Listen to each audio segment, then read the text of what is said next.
Un saludo a todos, yo soy Exilda Arjona y están escuchando el podcast Los Libros que no se ven, una producción de Media Mix Guizirofay y Luis Felipe Rojas. El invitado de hoy es el escritor colombiano Jairo Grijalva. En el 2009 escribió el libro Eddie Martínez, El hombre del piano. También es coautor de Benny Moré Sin Fronteras y del libro Fuera Zapato Viejo, crónicas, retratos y entrevistas sobre la salsa en Bogotá. También escribe artículos de música popular para varias revistas en su país y el exterior, pero sobre todas las cosas es un amante de la cultura. Con él conversamos hoy de esta joya literaria y musical que es la trilogía de Arsenio Rodríguez, ese músico cubano conocido como el Ciego Maravilloso. El inicio de esta trilogía literaria a cargo de Unos y Otros Ediciones data del año 2015. Bienvenido, Jairo, al podcast Los Libros que no se ven. Gracias, Exilda. Un abrazo para ti y para todos los oyentes. Gracias por esta invitación y qué placer resulta poder hablar de estos libros de la trilogía de Arsenio Rodríguez. Quería decirte algo, que con esta era pues de la globalización, la era mediática, hay en las redes otro Jairo Grijalva, así que yo siempre en todas mis intervenciones públicas menciono también mi segundo apellido, mi apellido materno. Yo soy Jairo Grijalva Ruiz, porque hay otro Jairo Grijalva y a veces en esta confusión de las redes sociales se toma el atrevimiento de tomarse mi nombre. Mira qué interesante, pero tú eres único e irrepetible. Así que, Jairo, gracias por la aclaración. Cuéntanos cómo y por qué surge la idea de contar la vida de Arsenio. Se están cumpliendo 10 años de aquella incursión literaria e investigativa tuya. Bueno, la verdad, Exilda, es que se están cumpliendo 10 años de la publicación del primer libro de la trilogía. Justamente este 29 de agosto se cumplen los 3 años. El primer tomo de la trilogía salió publicado en Miami por Unos y Otros Editores en el 2015, hace una década. Y el segundo tomo fue publicado 2 años después, en el 2017, en mayo del 2017.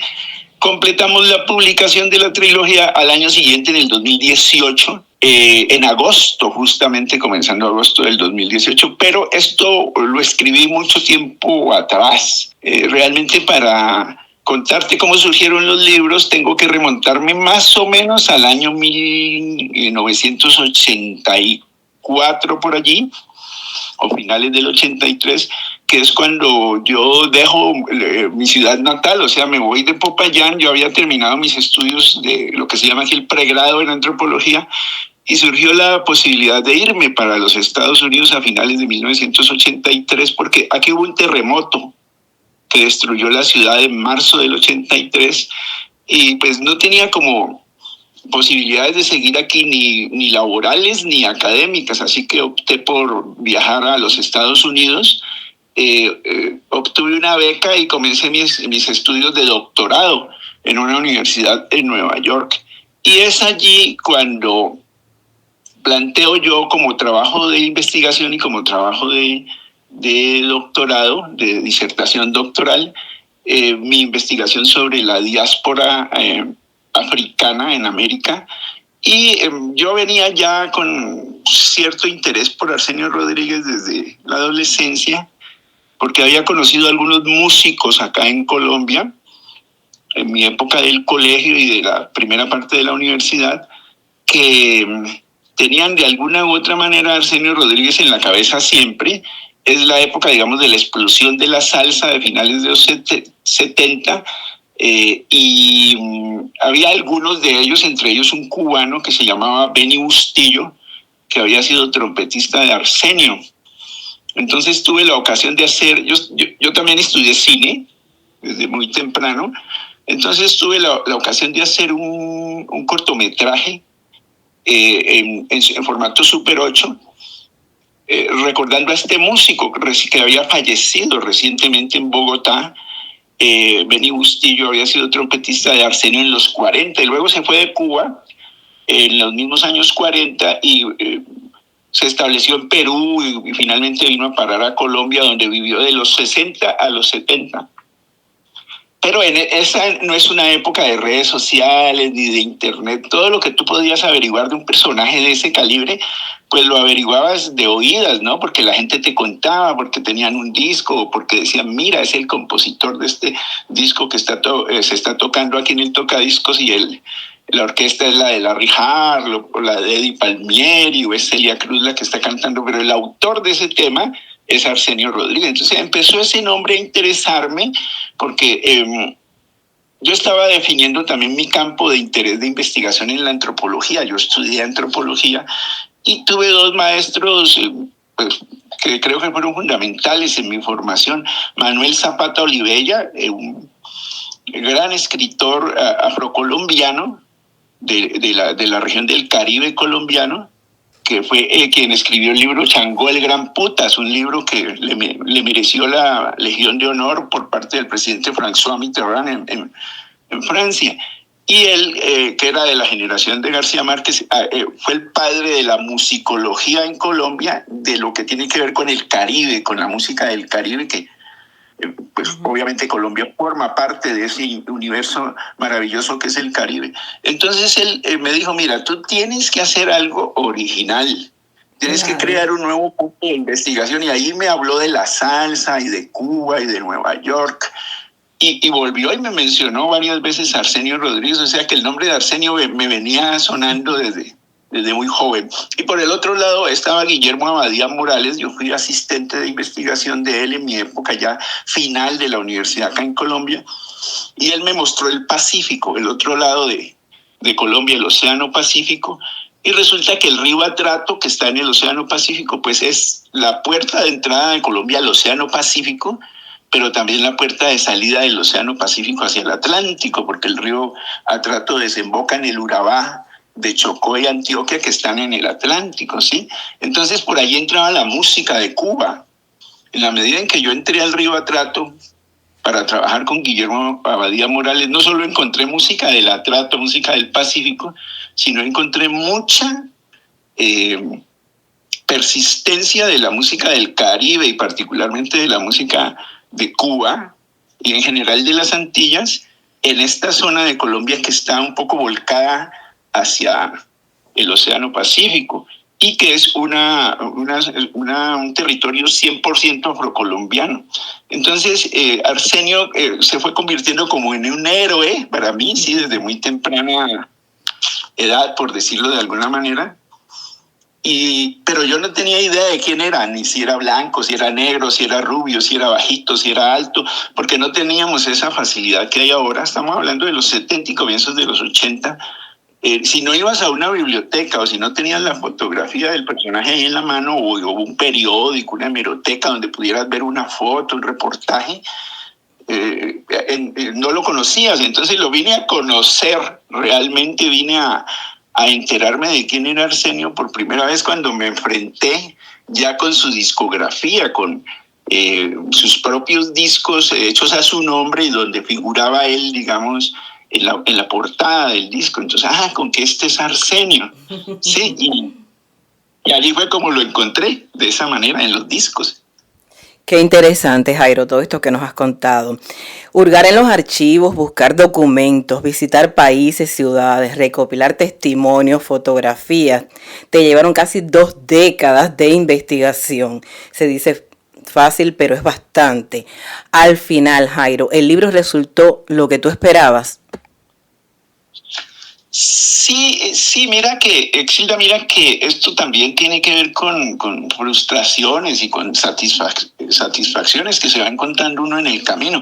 Te encuentras, como dice Arsenio, en la vida es un sueño, muchos desengaños, pero también encuentras satisfacción. Yo creo que la primera gran satisfacción que yo encontré cuando ya me metí de lleno en la investigación de Arsenio, ya tenía que ir yo a Cuba, tenía que hablar con la gente que lo conoció, fue poderme encontrar con la comunidad cubana, porque de alguna manera, si yo no iba a Cuba, y esto ya lo hice estando en los Estados Unidos, pues que ya pude conseguir los recursos, el apoyo financiero y también la formación, o sea, para poder direccionar bien lo que yo quería hacer, es que doy el salto a Cuba. Voy, por primera vez creo que estuve en el 84, más o menos, en febrero del 84, algo así, y ya me empiezo a encontrar con los estudiosos de la música cubana. Algunos han fallecido, pero en ese tiempo, digamos, estaban en su apogeo. Elio Orobio, Mayra Martínez, que recuerdo ahora, Rafael Lam, toda esta gente que estaba, que ya llevaba mucho tiempo investigando y escribiendo sobre la música cubana, y ellos fueron, digamos, los primeros tutores míos ya en el trabajo de campo, de archivo, de investigación, ir a las bibliotecas, ir a la Universidad de La Habana, ir a los registros civiles donde estaba la información de Arsenio, de su familia, y también hablar con la gente que lo había conocido. Había productores musicales que lo habían conocido, gente del espectáculo, gente de la noche cubana, que todavía estaban en Cuba y otros estaban por fuera de Cuba, en España, en los Estados Unidos, en Venezuela, en la Colombia misma. Entonces, esa es la mayor satisfacción, yo creo, conocer la familia cubana, meterme un poco en el corazón de Cuba y comprender toda la dinámica que tuvo Cuba en estos últimos 60 o 65 años, de la cual Arsenio formó parte, ¿sí? Él de alguna manera está en las dos. Hay una sola Cuba, pero que está en dos espacios, ¿cierto? La Cuba que está, digamos, en la diáspora, en el exilio, que esa palabra en esa época era una palabra muy fuerte, y la Cuba que está dentro de Cuba. Yo recuerdo, por ejemplo, Exilda, y esto es una cosa que para mí fue bien importante porque me ayudó a entender quién era Arsenio realmente, que había personas, cuando yo iba a Cuba, me entregaban una carta y me decían: mira, si tú vas a los Estados Unidos, llévale esta carta a mi prima o a mi primo o a mi tía. Entonces me di cuenta que había una sola Cuba, un solo corazón que palpitaba tanto allá en el archipiélago como acá en el exterior. Y eso me fue dando una dimensión de la verdadera importancia de la música, del arte, de la literatura, cómo ayudan, digamos, al entendimiento de esos dos grandes fenómenos que son la Cuba que estaba ya en los 40 y 50 y la Cuba posterior al 59. Y Arsenio tenía que ver de alguna u otra manera con eso. Él había estado en Cuba hasta 1950 aproximadamente, hasta marzo del 50, y luego se fue por 6 años a los Estados Unidos, y más o menos en octubre del 56 regresó a Cuba porque su madre enfermó y falleció, y él tuvo que regresar para estar en ese momento, en la parte final de la vida de su madre, Dorotea Escul Rodríguez. Y estuvo más o menos 8 o 9 meses, y al año siguiente, en 1957, en abril más o menos, él regresa a los Estados Unidos y se establece allí en Nueva York, casi que de manera definitiva, aunque murió en Los Ángeles. El último año y medio lo pasó en Los Ángeles, pero básicamente su lugar de residencia en el tiempo que permaneció en los Estados Unidos, que fue alrededor de 20 años, pues estuvo en Nueva York, y formó parte, ¿no?, de esa diáspora anterior, digamos, al fenómeno del castrismo, pero también formó parte de esa diáspora durante el castrismo. Y obviamente su música en Cuba tuvo un significado mientras él permaneció en el país, y otro muy diferente cuando ya estaba por fuera. Todo eso lo fui recogiendo en testimonios, en documentos, en archivos, en hemerotecas, en la prensa de la época.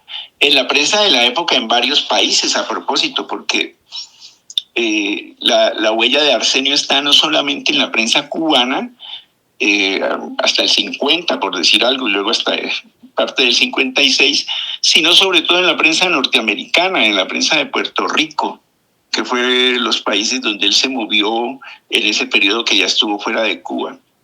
Y encontrar, digamos, todo su periplo vital, ¿no? Cómo me lo iban contando sus contemporáneos, sus familiares, sus músicos. Era un piquete de músicos enorme, tanto en Cuba como en Estados Unidos, los que interactuaron con él. Entonces había, pues, la mayoría cubanos, obviamente, pero había también dominicanos, judíos, puertorriqueños, uno que otro colombiano. americanos que habían estado con él, ¿no? Incluso encontré un corso, un francés, Cándido Matei, que fue su guitarrista y cantante en Nueva York.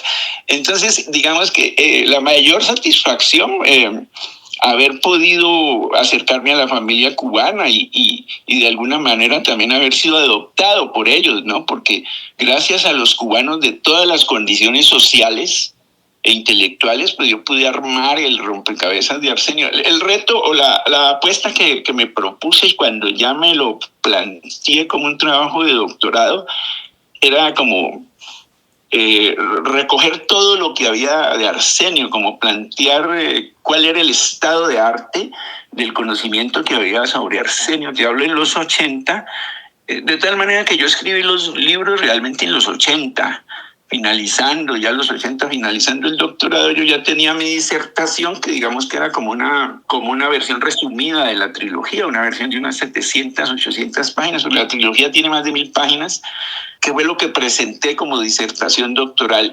Pero yo había escrito los 3 libros pensando que eso no podía quedarse en los anaqueles, pues, de una universidad donde no lo leyera nadie.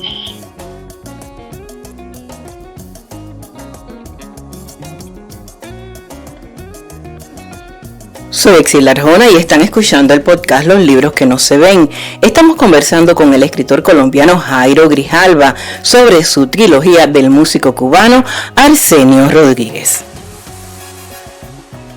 Y me había hecho el propósito de que en algún momento los iba a publicar.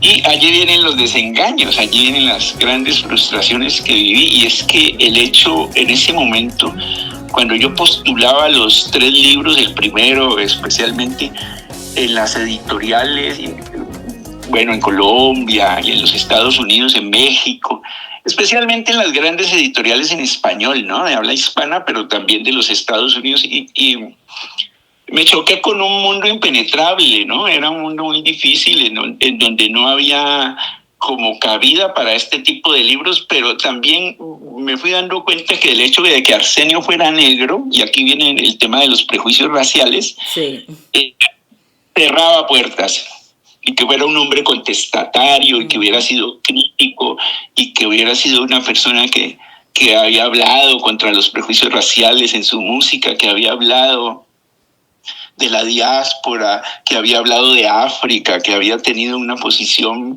política en su música, y sobre todo política independiente, ¿no?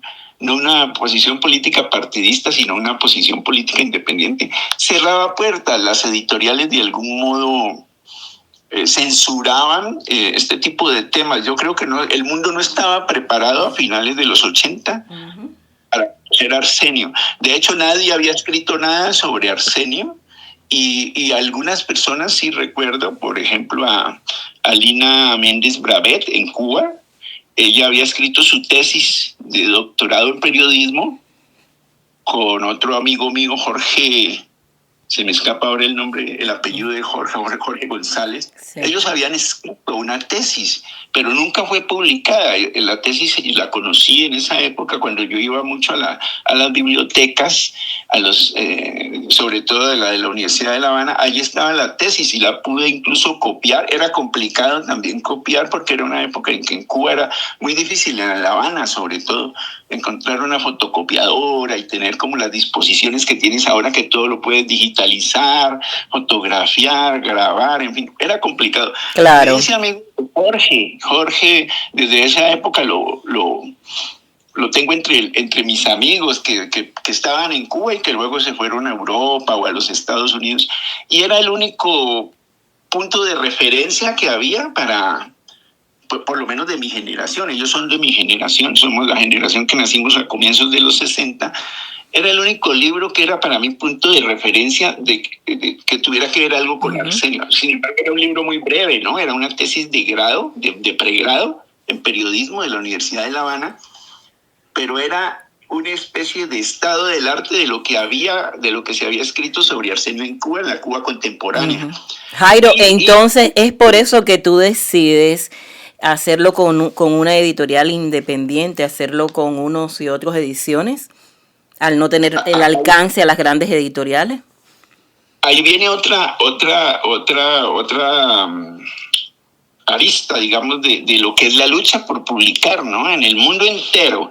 Entonces yo al contrario, Exilda, yo me decepciono tremendamente de los Estados Unidos. Incluso Columbia, que es la universidad donde yo estudié, donde hice el doctorado, yo me gradué muy joven, antes de los 28 años ya tenía mi título de doctor. Ellos me cerraron las puertas, no solo de la academia en Columbia, sino de la editorial, porque las grandes universidades en los Estados Unidos, sobre todo las del norte, las ciudades del norte, tienen su propia editorial. Y yo postulé mi libro, sobre todo el primero, en varias ocasiones, tanto en español como en inglés, para que fuera publicado. Y siempre me dijeron, no nos interesa, no forma parte de las líneas de interés de la editorial. Y lo sometí también a otras universidades. Te cuento que mi libro fue conocido, un poco antes de ser publicado, bastante antes de ser publicado, fue conocido en el ambiente universitario, porque yo de alguna manera... en ese proceso de búsqueda de que él lo pudiera publicar, pues hice varias como ediciones personales, digamos, que circulaban en el ambiente académico. Entonces lo presenté en la Universidad de Indiana, en Bloomington, que tiene un departamento de música muy fuerte, con mucha financiación. No sé ahora, ¿no? Porque los recursos federales y todo esto han cambiado con el actual gobierno, pero en ese momento la Universidad de Indiana tenía el departamento más fuerte en Bloomington de música, y ellos tenían una editorial que publicaba muchos libros sobre música latina. Tenían un interés en Tito Puente, en Celia Cruz, en Rey Barreto, en Benny Moré, en todos los grandes, digamos, personajes que han sido determinantes en el desarrollo de la música cubana. Los Papines, Mongo Santamaría, los Zafiros, sacaban publicaciones, había documentales. Yo estuve muy interesado en trabajar con ellos, y digamos fue donde más cerca estuve de que se publicara el primer tomo. Pero bueno, finalmente me cerraban las puertas. Entonces me decepcioné mucho de los Estados Unidos. Estuve mucho tiempo en silencio, regresé a Colombia, me puse a hacer otras cosas, trabajé en radio, en fin, hice muchas cosas. Incluso me acerqué a la industria editorial colombiana también, con muy pocos resultados. La industria editorial colombiana es todavía más miope y más ciega que la americana en este tipo de... Porque es que estas publicaciones parecía como que no tuvieran lectores, había como un prejuicio, porque me decían, no, pues que sobre esto nadie lee, y había de hecho muy pocos libros sobre salsa, sobre música latina, neoyorquina, cubana, circulando en ese momento, porque había ese prejuicio, no, es que los salseros no leen. Claro. Pero resulta que vino el libro de César Miguel Rondón, no sé si has oído hablar de este personaje, es un venezolano, sí, que escribió un libro sobre la salsa, el primer libro que se publicó, y realmente con ese libro se fue cambiando un poco el paradigma. Entonces yo dije, pues voy a probar por Europa. Quería como en Francia, pero no tenía como un acceso directo a las editoriales francesas. Entonces una amiga me sugirió, mira, hay un señor, me dijo así, en España, y me comunicó con él, una amiga que vivía en Madrid. Me dijo, hay un señor acá en España que ha hecho una editorial y publica libros sobre música, sobre jazz. De hecho, el señor es un escritor y publicó un libro sobre el jazz en Barcelona, pero él además es un productor discográfico de muchísima reconocimiento. Él había hecho un sello discográfico, o 2 o 3, especializados solo en música cubana. Entonces viene esta era, que es la era ya digital. Ya entramos como hace 25 años más o menos, como en el 2000, ¿sí? Y él había sacado todo lo de Arsenio, todo, absolutamente todo, en discos digitales, en CDs, y lo vendía por internet en el mundo entero. Entonces yo entro en contacto con este hombre y yo quedo deslumbrado con él, porque todo lo que yo había visto de Arsenio, digamos, en Nueva York, en Miami, en La Habana, que eran los discos de vinilo, los discos de acetato, él todo ya lo había pasado a digital, y además había hecho 2 libros, ¿sí? Para acompañar estos CDs que venían como en cajas, y además con unas estrategias de marketing extraordinarias que ponían pues un acceso muy fácil de la música de Arsenio a la gente que ya entraba en estas redes sociales, ¿cierto? y compraban por internet y toda esta cosa. Entonces yo lo llamo un día y le digo, él se llama Jordi Pujol Baulenas. Si nos está escuchando, un abrazo grandísimo para él, con mi gratitud, con mi reconocimiento, porque él fue la primera persona a la que yo le envío los manuscritos. Le envié primero lo llamé y me dijo, sí, me interesa, qué chévere, mándamelos. Le mandé el primer volumen, el primer manuscrito, el que se llama El Profeta de la Música Afrocubana, y él quedó deslumbrado con el libro. Me dijo, esto está maravilloso, ¿y verdad que tienes 2 más? Le dije, sí, tengo 2 más. Yo acababa de hacer una revisión, ya digamos 10 años después de haberlos escrito, y había actualizado fechas, información, cotejado información que tenía de archivos con lo que estaba ya en las redes, ¿no? O sea, me tocó pasar de un mundo al otro, me tocó pasar del mundo de los archivos físicos, las hemerotecas, los discos de vinilo, a pasar a este mundo electrónico conectado. Digamos que hubo una década en la que ocurrió todo ese cambio. Entonces yo aproveché un tiempo que tuve como libre y actualicé toda la información de los libros, y le mandé el primer tomo, le encantó, le mandé el segundo, quedó maravillado. Y entonces estaba yo haciendo el ajuste del tercero para que quedara muy contemporáneo con la información que ya estaba en las redes sociales. Jairo, disculpa, ¿nombre del segundo y del tercero? El segundo libro yo lo titulé El Ciego Maravilloso, que es como el apodo, digamos, entre comillas, cariñoso, porque no es cariñoso, pero era el apodo más popular que tuvo Arsenio, porque él tuvo varios apodos en la industria de la música, pero este fue, digamos, el que quedó como que pegó más, ¿no? El Ciego Maravilloso. Y el tercero yo lo llamé El Corsario Negro de la Chambelona, porque quería sacar a flote ese término despectivo con el que un sector, digamos, del establecimiento cubano se refería a Arsenio. Cuando lo veían pasar en su auto, él tenía un auto negro, un Buick. Entonces decían, ahí va el Corsario Negro de la Chambelona, ¿sí?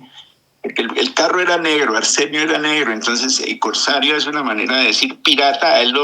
Un sector del establecimiento musical en Cuba lo detestaba, porque claro, era la competencia desleal que tenían pues ciertas orquestas, cierto sector de la música que se veía desplazado por el protagonismo que tomó Arsenio en Cuba y su cercanía con el Partido Liberal. La Chambelona era a él, es el conjunto, ¿no? O sea, despectivamente le decían la Chambelona, pues porque era como una bandita que contrataban los políticos grandes de La Habana, del Partido Liberal, para amenizar estos mítines políticos. Entonces, por desprecio al conjunto, para desprestigiarlo, lo llamaban la Chambelona, ¿sí? Sí. Porque la Chambelona es una orquestica popular, ¿sí? Entonces lo veían un conjunto que era exitoso, que grababa, que vendía ya prácticamente los discos en medio mundo, pero le decían la Chambelona. Entonces yo quise sacar a flote eso y titular el tercer libro, que yo creería que es el que mejor escrito está, que fue el que escribí de último, y es, claro, lo escribí con la experiencia de los 2 primeros. Entonces es el que mejor escrito está. Quería que sacara a flote eso, ¿no? Esos prejuicios que hubo en determinado momento en Cuba, en un sector muy concreto del establecimiento musical, que no se tragaban a Arsenio, y no se lo tragaban porque él ya había llegado a la cima, y claro, eso produce envidia, resentimiento, resquemores y todo este tipo de cosas. Entonces yo le mandé el tercer libro y él vio que ya eso estaba muy actualizado con la información, y él cotejaba su información con la mía. Teníamos una comunicación muy permanente de teléfono con Jordi Pujol Baulenas. Es un industrial, ¿no? Catalán, un hombre muy rico y que tenía la forma de hacer todo esto que hizo, porque tenía el dinero y el buen gusto, el criterio. Fue muchas veces a Cuba. De hecho, yo recuerdo haberlo visto en Cuba varias veces, cuando ya con el paso de los años nos pusimos a conversar. Alguna vez me lo encontré en la casa de Carucito. Él estaba haciendo una investigación también para uno de sus discos, y él iba mucho a Cuba y compraba los archivos y compraba las fotografías antiguas. Y entonces, desafortunadamente en esa época nadie nos presentó, ¿no? Yo lo veía en los hoteles, me lo encontraba, en fin. Porque como te digo, recibí... Lo más satisfactorio que hay es que te reciban bien, ¿no? En un país que no es el tuyo, y que puedas entrar en el corazón de la gente, alojarte con la gente, desayunar con los cubanos, almorzar, cenar, ir a su casa, que te inviten a tu casa, los músicos, los investigadores. Los cubanos somos muy solidarios, Jairo. Eso es algo que nos caracteriza. Tremendamente, recuerdo mucho a Leonardo Acosta, que era un sabio de la música cubana, un ensayista brillantísimo, escritor maravilloso, investigador de un prestigio mundial, ya fallecido, ¿no? Que hablaba varios idiomas, había sido un músico formidable, él fue saxofonista nada menos de jazz, de la época del Club Cubano de Jazz, miembro de la orquesta de Armando Romeo en el Tropicana, y él había sido miembro de la orquesta de una de las épocas en que Benny Moré tuvo su banda gigante, la segunda época, un poco como a mediados de los 50, él había sido saxofonista de la orquesta de Benny Moré. Era una persona muy enterada, muy empapado de lo que pasaba en la música, porque narrar la música es muy complejo, porque tiene muchos aspectos. Jairo, pero ¿cómo llegas a Armando Nubiola? Es lo que quiero saber. Bueno, entonces es porque me encuentro a Rafael Lam, que a propósito, si Rafael Lam nos está escuchando, él ahora vive en México. También para Rafael un abrazo muy grande. Resulta que en Cuba yo me encuentro a Rafael Lam, nos hacemos amigos, Rafael me suministra mucha información, él tenía cantidades, Rafael tenía como una especie de hemeroteca propia, ¿sí? Entonces él había escrito ya varios libros sobre el Tropicana, sobre los cabarets, había escrito sobre los bambán, había escrito muchas cosas. Yo estaba escribiendo un libro sobre Benny Moré y yo llego a Rafael porque nos presenta a alguien allá, Zenobio Faguet, que a propósito ya falleció, que era un estudioso de la obra de Benny Moré. Él nos presenta y Rafael me dice, mira chico, yo tengo un amigo allá en Miami que se llama Armando Nubiola, que es un tipo que tiene una editorial, que esto. Entonces me presentó, me introdujo con Armando Nubiola, me dio su número de teléfono en Miami y me dio su correo. Y yo no conocí a Armando Nubiola por muchos años, así en persona, pero sí nos carteábamos o yo le mandaba un correo o lo llamaba.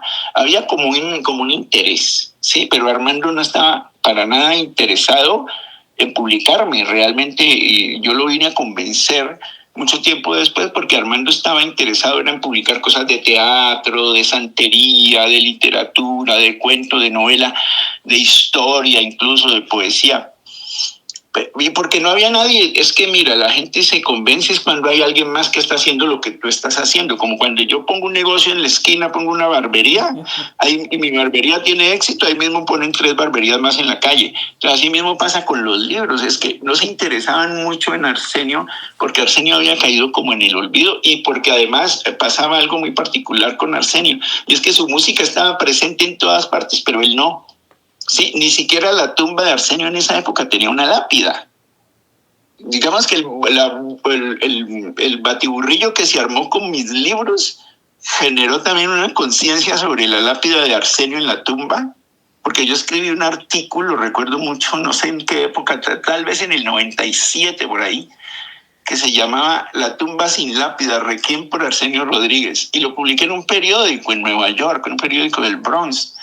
Y eso como que impactó mucho a la comunidad latina del Bronx y como empezó poco después todo este fenómeno de las redes, ya empezaron a ventilar, ¿no? En las redes sociales el nombre de Arsenio Rodríguez, que no tenía lápida, que por qué no ponían su nombre en una calle de Nueva York, que por qué no le hacían un homenaje, digamos. Empezó a haber gente que, bueno, la gente estaba... Lo que pasa es que no eran visibles, ¿sí? Y claro. de los visibles. Entonces ahí es donde viene Armando. Entonces este señor en España, Jordi, él tenía una editorial y un día lo llamé y le dije, oye Jordi, esto fue como en el 2000, ya finalizando el 2000. Le dije, oye Jordi, ¿y a ti no pues te gustaron mucho los libros? Ya me estaba hablando del tercer libro que ya lo había terminado, porque es que él me decía, mira, envíame el libro, pero yo ahora estoy ocupado, debo ir a Francia, debo ir a Italia, debo ir a Nueva York, dame tiempo que yo los leo y después yo te escribo, te llamo.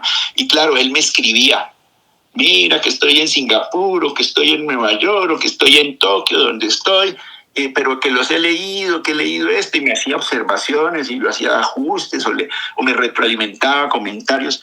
Y un día le dije, Jordi, ¿y tú que tienes el dinero, no te gustaría publicar estos libros en tu editorial? Y me dijo, muchacho, yo ya estoy en retirada, yo estoy como ya desmantelando todo. He vivido también muchos desengaños, la industria del disco me ha tratado muy mal, me han multado, me han vetado, me han estafado, bueno, un poco de cosas. Con esto de los derechos de autor y la piratería, Entonces tenía como 20 sellos discográficos de su propiedad, tenía un holding. Y él empezó a ajustar. Tenía también una tienda, que la tiene todavía en Barcelona, la mejor tienda de discos que hay en Europa, yo creo que es la de él. Y entonces empezó a ajustar un poco esas editoriales y dejó como 6 o 7 sellos disqueros. Y él tenía una casa editora, o sea, para los derechos de la música, él decidió hacer su propia casa editora. Entonces me dijo, yo ahora, mira, he ido deshaciéndome de colaboradores para abaratar mi nómina. Europa está entrando en un ajuste, la economía. Él estaba en la industria de las telas, en la industria textil, pero al mismo tiempo estaba en esta industria de la música. Pero convenciste, Jairo, a Armando y por fin salió esta trilogía, que es lo más importante, ¿no? Jordi Puyol me dijo algo, mira, yo creo que España es el mejor país para publicar tus libros, pero en este momento yo no puedo hacerlo. ¿Por qué no vuelves a intentar por los Estados Unidos? Al fin y al cabo hay una comunidad muy grande en el sur de la Florida. Él siempre tenía esa visión de la comunidad cubana, era una persona muy coherente, lo sigue siendo. Jordi Puyol me dijo, mira, este libro es pertinente para la comunidad cubana, porque me dijo él, si yo soy consciente de algo, y es que si alguien necesita conocer a Arsenio, es la comunidad cubana, y tus libros tienen que ver mucho con eso. Entonces, qué mejor que vuelvas y golpees las puertas de la comunidad cubana en el sur de la Florida. Y él me mencionó un nombre, me mencionó el nombre de Cristóbal Díaz Ayala. Entonces yo fui y lo llamé. Él me dio el número del teléfono, eran amigos. Y pues yo pensé que era un tipo así como contemporáneo mío o de él, pensé que era un hombre joven. Cuando me encuentro con un señor ya muy mayor que me contestó el teléfono, me dice, sí, Jordi, me habló de ti, mira que los libros me mandó incluso, los manuscritos que tú me mandaste, estoy encantado con esto y lo otro. Voy a escribir una carta para era la FIU, la Florida International University. Y allá me contactó con un señor, con el director del Instituto de Estudios Cubanos y Cubanoamericanos de la FIU, un señor, en este momento se me acuerda, el doctor Duani, se me escapa el nombre, Jorge Duani. Y él me dijo, sí, qué interesante, te voy a mandar una invitación para que vengas y des un seminario aquí. Y yo fui. Y estando allí, después de dar el seminario, ellos tenían toda la colección de Cristóbal Díaz Ayala en su universidad. Cristóbal Díaz Ayala acababa de donar su colección, la más grande del mundo, la más importante, la más completa de todo, discos, revistas, periódicos, fotografías, películas, todo lo que tú quieras de música cubana, él lo había acumulado por años, era un coleccionista, un hombre también muy rico, con mucho dinero, pero con mucha formación también para la música, sin ser músico, porque él es un abogado. Y él donó todo esto, entonces está en la EU, sí, en la colección Díaz Ayala. Entonces el señor que dirige el Instituto de Estudios Cubanos, o lo dirigía, no sé si todavía esté, el Instituto de Estudios Cubanos y Cubanoamericanos de allí de la FIU, me invitó a conocer la colección. Conocí al doctor Díaz Ayala ya en persona y él estaba muy, muy interesado. Me dijo, esto hay que publicarlo ya. Entonces allí fue donde yo volví y llamé a Armando Nubio, le dije, mira Armando, pues hay un montón estoy aquí en Miami, hay un montón de gente interesada en que los libros salgan, ¿tú te animas? Y ya él se animó. Qué bien. Hablando en persona, ya nos vimos cara a cara en su casa y empezamos a mirar cuáles eran los detalles, la complejidad de la edición, porque es que son unos libros grandísimos, Exilda, yo creo que tú los conoces. Ahora mismo aquí a mi lado tengo El Profeta de la música afrocubana, Jairo. Lo tenemos aquí en casa. Tiene como 700 y pico de páginas. Esta es una edición rústica. Yo hubiera querido hacer una edición, digamos, de lujo, pero es que era el tema de los costos y de cómo era también la comercialización posterior. Así que decidimos que fuera una edición rústica, pero que había que sacarlos.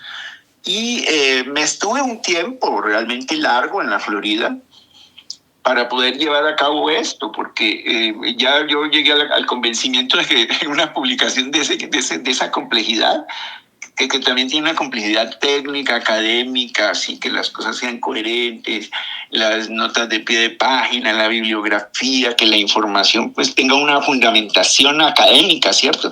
Porque los libros tuvieron un origen académico, o sea, estaban escritos con el rigor de la investigación científica, pero en una edición se puede perder todo eso si no se hace bien. Se puede como desnaturalizar, digamos, el espíritu del libro, ¿sí? Entonces publicamos el primero, yo me estuve un tiempo allá y eso tuvo un impacto muy grande de inmediato en los medios de comunicación, en las universidades, en la televisión, en todo lado, porque ya era esta época, ya estamos hablando de 10 años atrás, donde ya todo se globalizó. Entonces se podían comercializar a través de Amazon. Ahora hay como 25 portales o 30, qué sé yo, que los venden en Internet. Busca Libre, Barnes & Noble, bueno, en Europa, en todas partes. Yo estuve hace poco en Francia y lo primero que hice fue ir a una biblioteca en París. Y allí los encontré, o vas a la Biblioteca Pública de Nueva York o de Brooklyn y ahí están, o vas a Buenos Aires, o vas al Perú. En el Perú, por ejemplo, hay una corriente tremenda de lectores de estos libros, en México, en España ahora mismo, porque ya me cogió la globalización y digamos que la globalización cogió estos libros, los atrapó y ya los ha hecho que circulen. El primero lleva 10 años circulando. Y todo el tiempo está la gente en Italia, en Inglaterra, en Alemania, en Canadá, donde tú quieras, porque recibo mucho correo, llamadas, gente que quiere hablarme sobre los libros o hacerme invitaciones. Se empezó como a correr el bochinche, decimos acá en Colombia, el chisme de que Arsenio existía y que había 3 libros. Porque aquí hay otra cosa, Exilda, que es bien interesante decir. Mientras yo te había escrito estos libros y eran unos borradores, y mientras vino todo este proceso y toda esta viacrucis, digamos, para publicarlos y que llegaran finalmente a las manos de los lectores, pues en ese tiempo que pudieron ser prácticamente 20 años o quizá más, otra gente empezó también a escribir sobre Arsenio, pero no se había publicado nada. Estaban ya escribiendo y de un momento a otro, cuando reventó que yo publiqué los míos, ya publicaron 1 o 2 más también otras personas.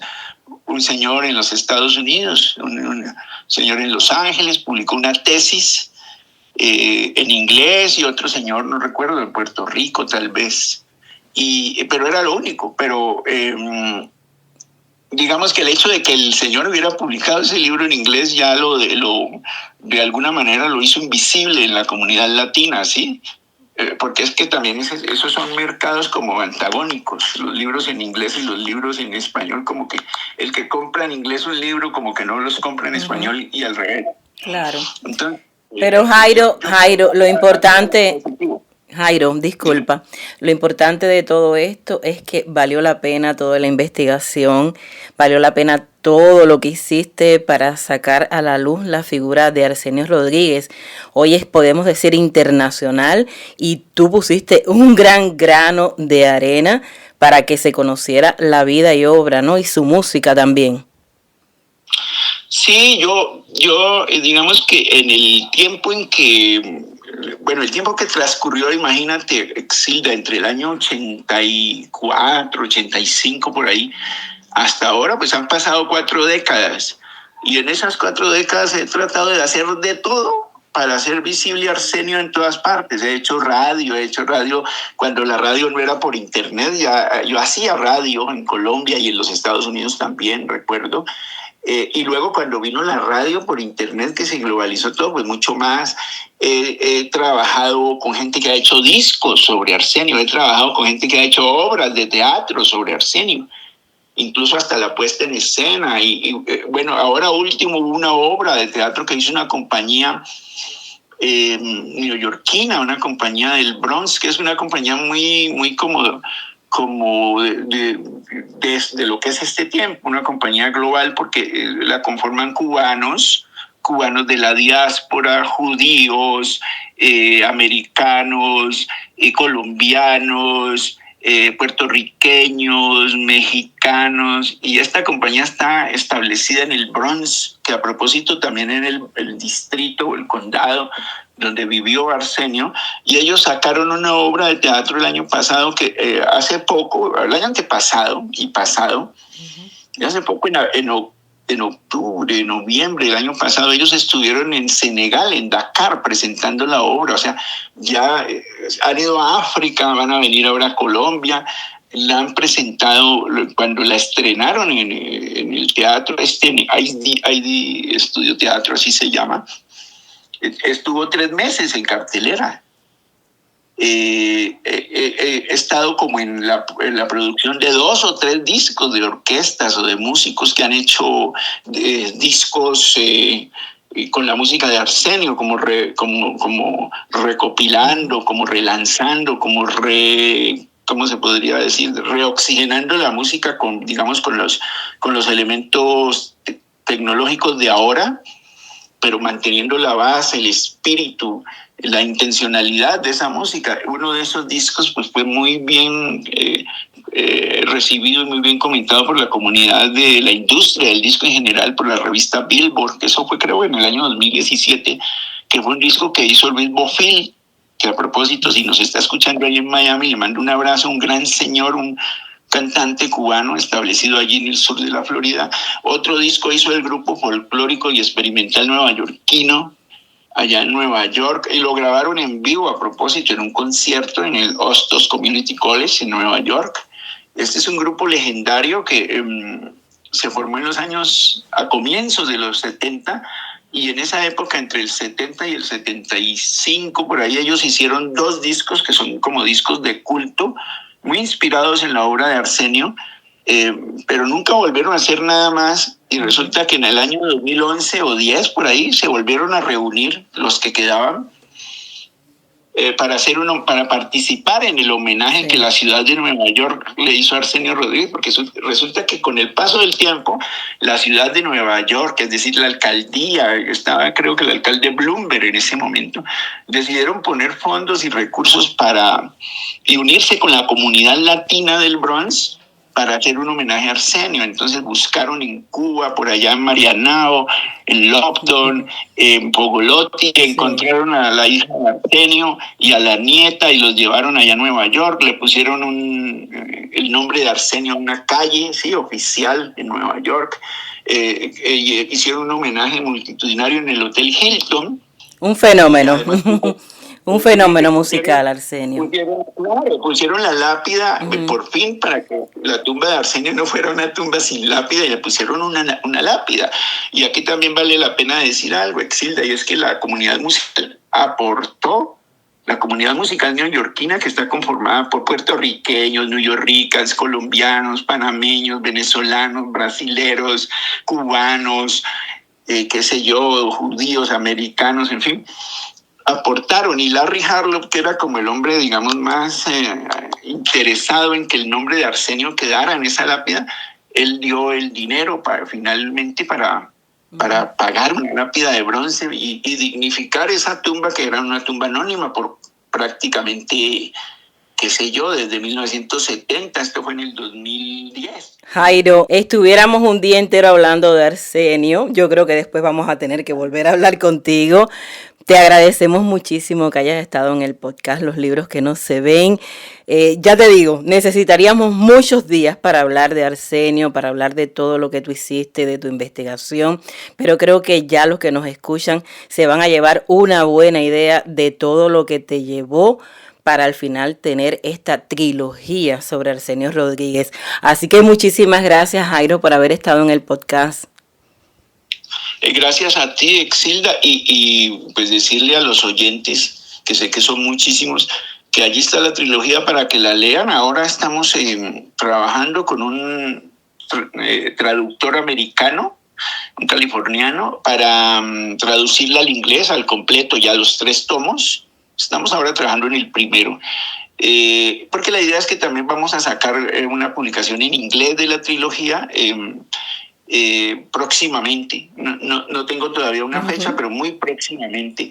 Y decirles que ahí está también la música de Arsenio, porque si hay algo que hay que poner de presente ahora, Exilda, con todo lo de la globalización, con todo el acceso que hay a las redes, es que las nuevas generaciones y las novísimas generaciones están accediendo de una forma casi que masiva, por no decir que masiva, al conocimiento de Arsenio. Para ellos es deslumbrante encontrar este músico y encontrarlo tan fresco, tan vivo, tan actual en esta época. De tal manera que te agradezco mucho esta invitación y es motivo gratísimo para invitarlos a que sigan disfrutando de la música de Arsenio, que es una música que va a quedar allí para la posteridad, que va a estar para siempre. Arsenio es eterno. Así es eterno. Muchísimas gracias una vez más, Jairo. Un abrazo. Gracias a ti, Exilda, un abrazo muy grande. Felicidades. Así terminamos este capítulo del podcast Los libros que no se ven. Soy Exilda Arjona y esta es una producción junto a Luis Felipe Rojas y Media Mix.